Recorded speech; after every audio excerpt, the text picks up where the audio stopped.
the Democrats, it seems like, kind of like you said, they clearly all voted for Biden, all the delegates were for Biden, and then they basically shoved him out. But what do you think happened? Do you think that this is Obama? What is kind of your read on it? Well, their big lie was exposed, and their big lie was to pretend that Biden was fit as a fiddle, filled with vim, vigor, and vitality when he wasn't, when it was obvious to anybody who saw him, not just in the last month, but for the last 4 years, that he wasn't at the top of his game. In fact, it's among the reasons why clearly when he ran in 2020, they used COVID as an excuse, but they basically hid him in the basement. They hid him in the basement because he had been at that time experiencing the medical situation that he's now been forced to acknowledge and leave the race for.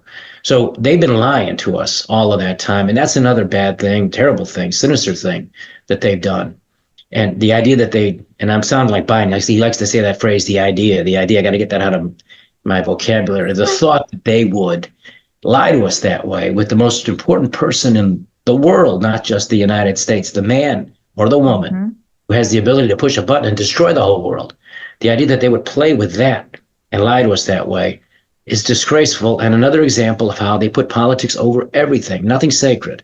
With regard to Obama and his role and Pelosi and her role, I have no doubt in my mind that they did what they did from the shadows of the back room, that they orchestrated the campaign that happened immediately after the debate with President Trump, but they were already in the process of doing it because this doesn't happen overnight. It was done in stages. They recognized that it was very possible that Biden's infirmity was becoming more and more obvious to voters. So they had to figure out a way to get him out of the race. My theory is that they were the ones who encouraged him to challenge Trump at that early debate, knowing that Biden, cognitively impaired as he is, would be dumb enough to agree to do it.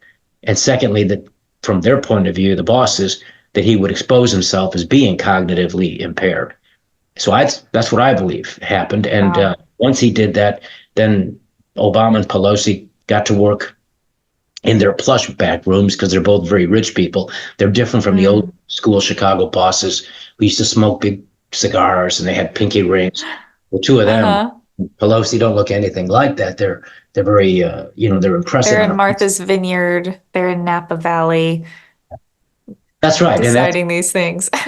That's right. That's where the back rooms are now. They're big and palatial and splendid places.